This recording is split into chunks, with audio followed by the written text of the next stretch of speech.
Bonjour à tous et bienvenue dans Tech24. Au sommaire cette semaine, tuer n'est plus jouer. Souvent décrié, les jeux deviennent aujourd'hui l'arme d'ONG et rebattent les cartes diplomatiques. Quand les jeux vidéo changent le monde, c'est à suivre.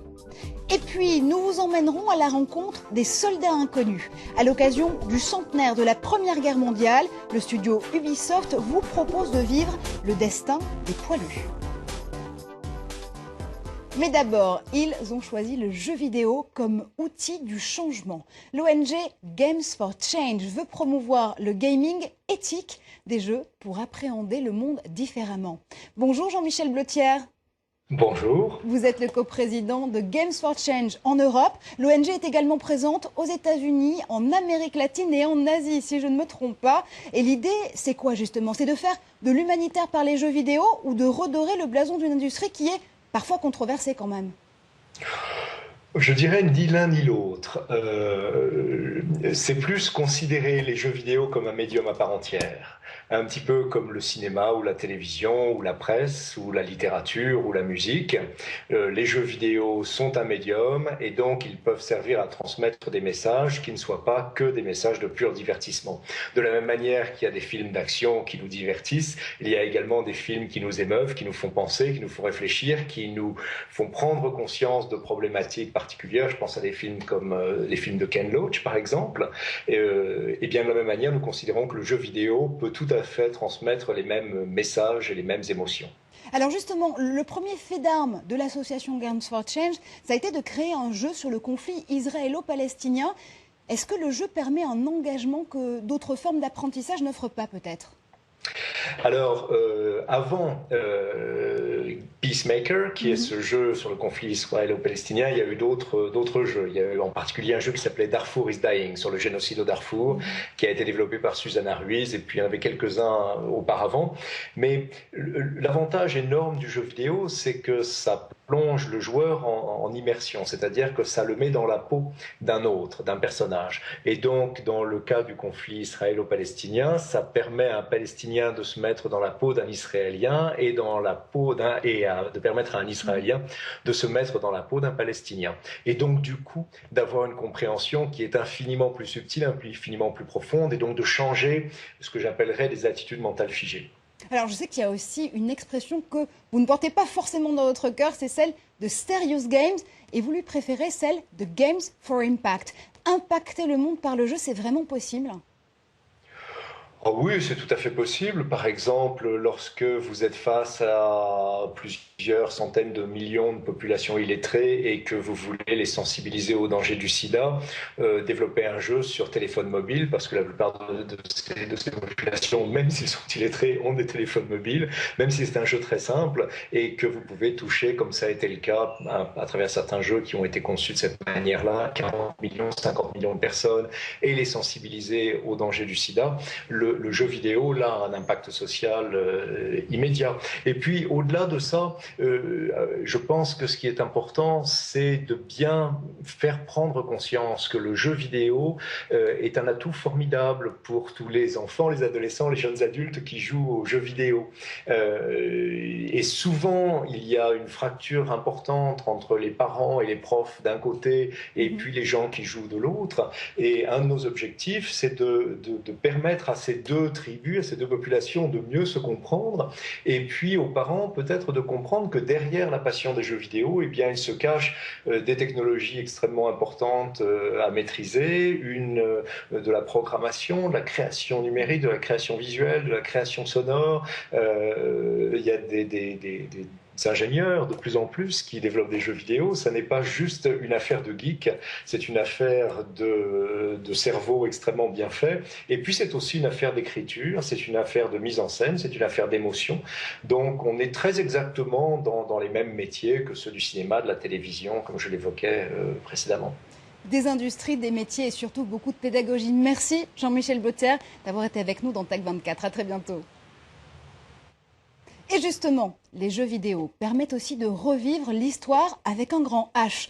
Le studio français Ubisoft propose de vous glisser dans l'uniforme des soldats de la Grande Guerre avec son dernier opus, Soldats inconnus au pluriel. Les développeurs ont minutieusement travaillé avec des historiens pour recréer l'environnement et le contexte de 14-18. James André passe les troupes en revue pour TAC24.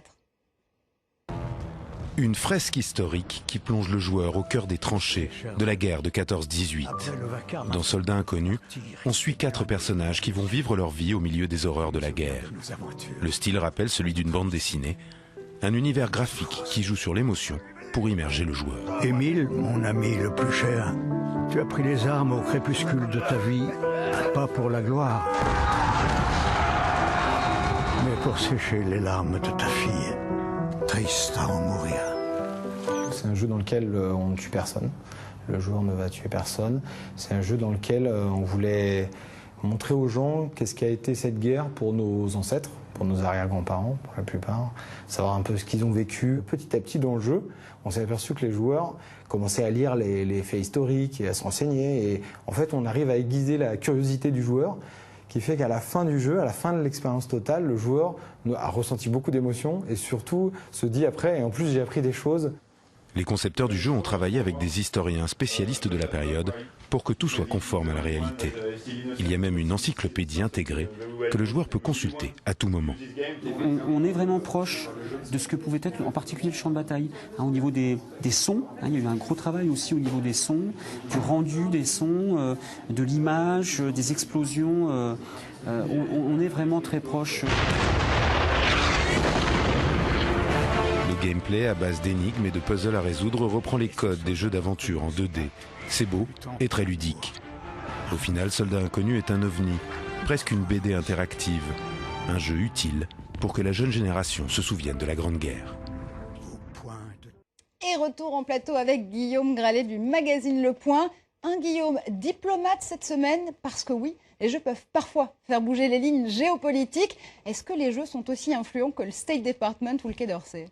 Pour moi, Marjorie, les jeux vidéo sont l'illustration parfaite de ce que Joseph Nye, chercheur en géopolitique et professeur à Harvard, appelle le soft power, c'est-à-dire qu'ils permettent une influence réelle de manière douce en fait. Pourquoi ? D'abord parce que les joueurs passent énormément de temps devant leurs écrans, jusqu'à 22 heures aux États-Unis par semaine. Et puis surtout, Marjorie, les jeux sont de plus en plus immersifs, ils sont extrêmement bien réalisés. Regardez la série des Assassin's Creed. En fait, vous avez des géographes, des architectes, des historiens qui planchent sur ce jeu. Et c'est particulièrement vrai dans le tout dernier opus qui s'appelle Unity, qui va sortir à la fin de l'année, fin 2014, et où on peut littéralement vivre avec les manifestants. On voit leur visage, le visage en temps réel de 5000 manifestants, on sent leur atmosphère, on sent qu'on est avec eux, on revit en fait la révolution, Marjorie. Et je sens que vous avez l'âme d'un révolutionnaire, je ne sais pas pourquoi. En tout cas, on peut dire que les développeurs parfois s'investissent, ils peuvent aussi être un petit peu poil à gratter. On va le voir avec un jeu qui s'appelle Glorious Leader et qui raconte les mésaventures d'un certain leader nord-coréen. Effectivement, Marjorie, un jeu qui est né de l'imagination de Money Horse Games. Là, il faut aller à Atlanta. Et au premier degré, en fait, le vrai héros, c'est Kim Jong-un, donc le leader coréen, qui va s'attaquer aux méchants capitalistes. Dans ce jeu très rétro, en fait, il peut chevaucher une licorne, il peut aller sur un dauphin, il peut faire du basket, il tire à tout va, il sauve le pays. Quand on a un petit peu de second degré, on voit que c'est pas forcément à la gloire du leader, comme le titre l'indique. Là, pour le coup, il y a certains États, certains gouvernements qui font moins de second degré que vous, voyez-vous, parce que souvent, les jeux vidéo peuvent être censurés. Effectivement, alors on a quelquefois des surprises. Dans la courte histoire du jeu vidéo, il y a énormément de censure. Ça a été le cas par exemple en Corée du Sud avec le jeu Mercenaries Playground of Destruction, tout simplement parce que les scènes de combat se passent en Corée du Nord. La Chine n'a pas vraiment aimé le jeu Football Manager 2005, tout simplement parce que Taïwan et surtout le Tibet y étaient représentés comme des pays à part entière. Et enfin, le Mexique n'a pas vraiment aimé de son côté Tom Clancy's Ghost Recon Advanced Warfighter 2, tout simplement parce que l'armée mexicaine y est l'ennemi. On n'est pas du côté mexicain et ça a un petit peu déplu. Alors quand ils ne les censurent pas, les États peuvent parfois participer au financement des jeux vidéo. Oui, c'est un petit peu plus commun. Il faut se replonger dans le jeu Companies of Heroes 2, un jeu immersif lui aussi, mais qui se passe pendant la Deuxième Guerre mondiale. C'est un petit peu original côté pays de l'Est. En fait, on va revivre toutes ces batailles qui ont eu lieu sur ce front, des batailles de Stalingrad aux batailles de Berlin, mais où les soldats russes ne sont pas vraiment montrés à leur avantage. Alors Moscou a réagi et Moscou, avec la Société d'histoire militaire russe, encourage les programmeurs, va certaines fois leur donner des bourses pour qu'ils mettent au point des jeux où la Russie est montrée à son meilleur avantage. Enfin, un autre exemple, mais très important, parce qu'il y a beaucoup de jeux de ce côté-là, ce sont les États-Unis qui financent, via souvent le ministère de l'armée, de la défense, pardon, des jeux comme America's Army. En fait, ces jeux, ils peuvent servir à recruter, à donner envie de devenir soldat américain. Ils peuvent servir à former, donc là on n'est pas loin des Serious Games, Marjorie, et ils vont surtout donner une bonne image des conflits dans lesquels sont plongés les États-Unis. Bon, mais ça c'est le jeu comme arme. On a vu en tout début de cette émission que le jeu pouvait être aussi une arme, un facteur de changement. Alors, rassurez-nous, il y a quand même une bonne fin à cette histoire, un happy ending. Effectivement, Marjorie, le jeu peut être extrêmement humaniste. On le voit avec le jeu américain, lui aussi, Peacemaker. Il y a des projets très intéressants. Le projet Sedaria Blackout, qui était encouragé par le gouvernement hollandais et qui s'adresse aux jeunes libanais, n'a pas à ce jour vu le jour, ça sera peut-être le cas bientôt, et en fait il véhicule vraiment des images de paix. Il y a encore, et Stockholm est à l'avant-garde ici, un projet qui s'appelle Demo Creativity, qui lui veut défendre des valeurs de paix, des valeurs démocratiques. Il en appelle aux développeurs du monde entier, et quand vous êtes sélectionné, vous êtes sur ce site, vous adressez au monde entier avec un message extrêmement positif. Merci Guillaume pour cette géopolitique des jeux vidéo. Et c'est presque la fin de cette émission. Merci à vous de l'avoir suivi. On se retrouve comme chaque semaine sur Twitter et sur Facebook avec le hashtag Tech24 pour commenter ensemble l'actualité numérique. Et on se quitte bien évidemment avec ces dernières images de jeux vidéo. Restez connectés, on se retrouve très bientôt dans Tech24.